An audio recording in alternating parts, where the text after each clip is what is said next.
Bonjour à toutes et à tous, bienvenue dans Parigo. Cette semaine, je vous emmène là où l'homo automobiliste nous fait part chaque jour de l'étendue de sa bêtise, de son talent ou comment avec un simple véhicule il est capable d'en bloquer des dizaines d'autres. Ce tour de magie, on le retrouve à toutes les portes de Paris, là où l'intelligence collective semble être une notion aussi abstraite que les règles du code de la route. L'article 415-2 du code de la route est pourtant on ne peut plus clair. Il est interdit de s'engager dans une intersection si celle-ci n'est pas dégagée, même si le feu passe au vert. Alors comment lutter contre ces bouchons inutiles créés par l'impatience de quelques-uns? Est-ce seulement la faute de nos comportements ou alors des aménagements? Et faut-il remettre de l'humain au cœur de nos grands carrefours pour littéralement faire la circulation et fluidifier enfin le trafic? C'est ce que je vous propose de voir avec moi aujourd'hui.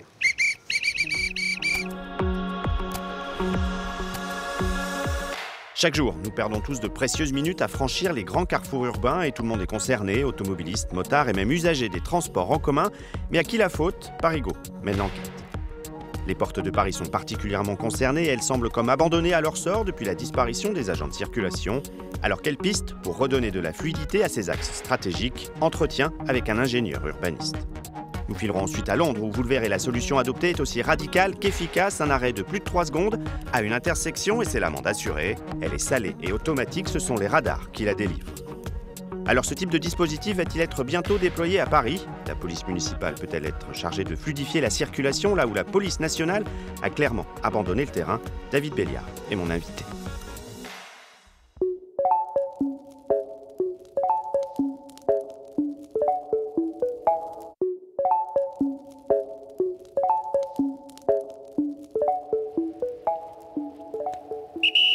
Une cocotte minute, voilà comment était surnommé ce podium de régulation, longtemps placé au cœur des grands carrefours parisiens, avec donc un agent censé nous empêcher, en tout cas nous dissuader de forcer le passage aux intersections. Alors pourquoi ont-ils disparu et pourquoi aujourd'hui un tel bazar, une telle indiscipline au carrefour? C'est une enquête de Valentine Poncy et de Yannick Sanchez. Dans l'une des villes les plus embouteillées de France, les Parisiens perdent chaque mois plusieurs heures dans les bouchons et ils passent beaucoup de temps sur les carrefours. Moi, je ne veux pas te laisser, tu ne veux pas me laisser, voilà, on se retrouve et puis voilà, ça fait ça. Je vais chercher un client, je ne peux pas. Des fois, on met ici 20 minutes. Sur ces intersections, pour certains conducteurs, tout est permis, au risque de perdre le contrôle.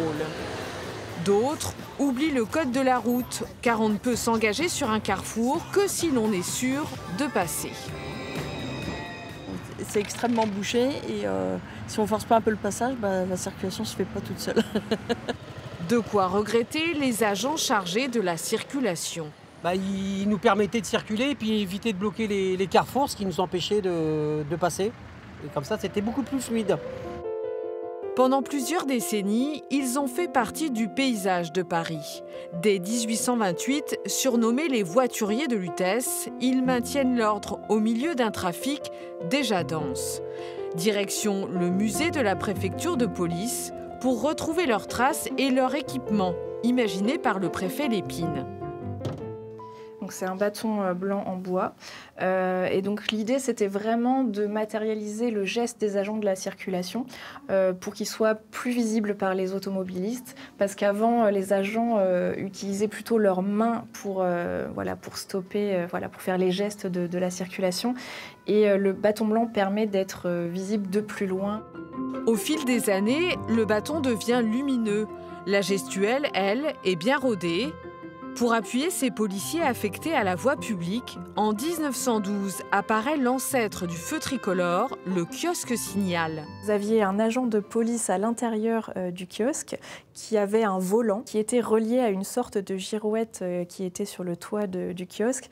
Et en fonction de ce qu'il voulait dire aux automobilistes ou aux piétons, donc il y avait 3 couleurs, bleu, blanc, rouge, il tournait le volant pour indiquer le message. Aujourd'hui, les caméras de surveillance ont remplacé les agents. L'encombrement d'un carrefour est devenu un motif de verbalisation. Pourtant, peu d'automobilistes en ont déjà fait les frais.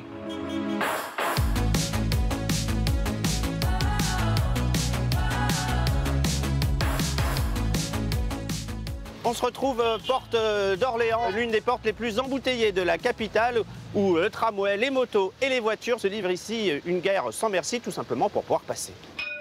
Bonjour Nicolas Bonnet. Bonjour. Vous êtes responsable commercial chez ITER, une coopérative spécialisée en conseil en mobilité. Autrement dit, vous accompagnez les collectivités, les sociétés privées à relever les défis de la mobilité. Vous, quel regard vous portez sur ce carrefour bloqué les 3/4 du temps?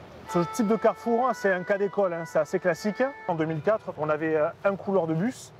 Tout le reste était dédié à la voiture. Et aujourd'hui, en fait, ce qui peut être bien, on a un tramway, on a des couloirs de bus, on a des voies cyclistes. Donc voilà, il faut qu'on étudie tout ça pour essayer de regarder quel est le dysfonctionnement prédominant. Du coup, concrètement, à qui la faute? Est-ce que ce sont les aménagements qui sont mal pensés ou c'est le comportement très peu civique de la plupart des automobilistes qui, on le voit bien, forcent le passage? Alors, bien évidemment, on est dans un espace public qui est restreint, où on a une multitude en fait, de comportements humains qui vont s'associer dans un espace très restreint. Et bien évidemment, le civisme fait partie des problèmes en fait. Alors sur la plupart des portes de Paris, avant l'arrivée du tramway des Maréchaux, il y avait des tunnels qui permettaient au flux de moins s'entrecroiser. Et il a été question à un moment de faire passer ce tramway en dessous. Finalement, cette solution n'a pas été retenue. Est-ce que c'est pas ça l'erreur principale? Alors le souci, c'est qu'un tramway en fait, qui va passer sous la voirie demande une emprise qui est quand même relativement longue. Du coup, on n'a pas ce type d'arrêt. En fait, au niveau des grands carrefours, on n'a pas les arrêts principaux. On va se retrouver avec des arrêts inter-carrefours et peut-être moins attractifs en fonction des études qui ont été menées. Là, ces tunnels ont été comblés, évidemment, pour aussi montrer la priorité donnée au tramway sur ce type d'aménagement. Du coup, est-ce qu'il ne faudrait pas remettre tout simplement de l'humain au cœur de ces carrefours, car au moins les automobilistes écoutent les agents de circulation? Ça peut être une solution.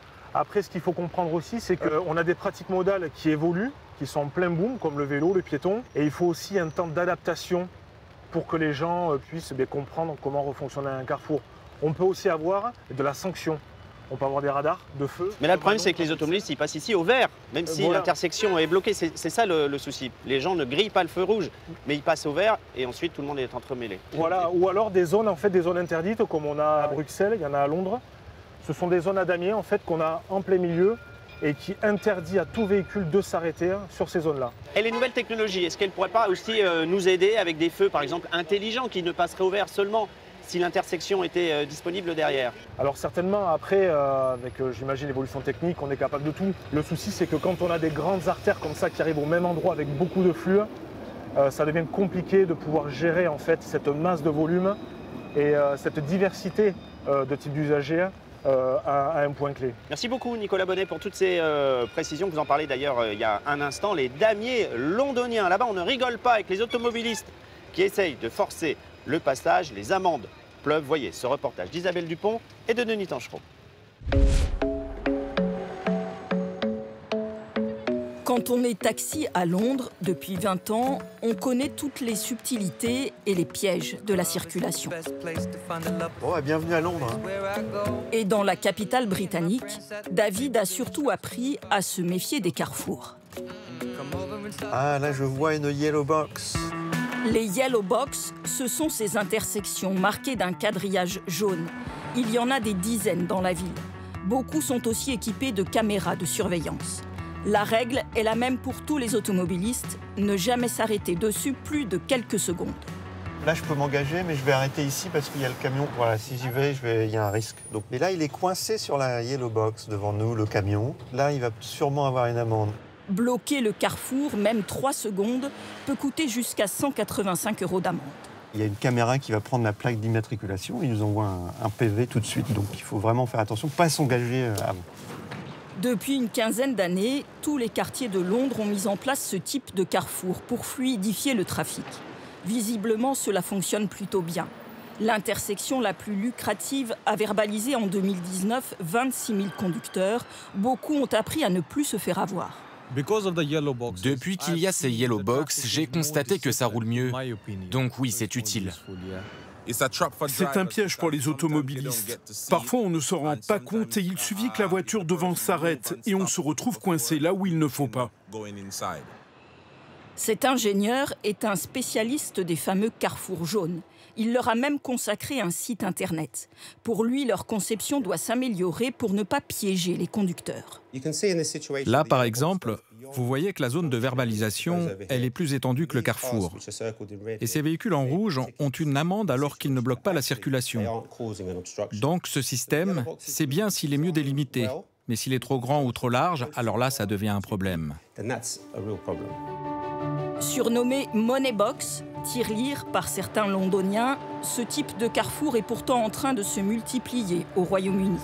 De quoi peut-être donner des idées aux élus parisiens.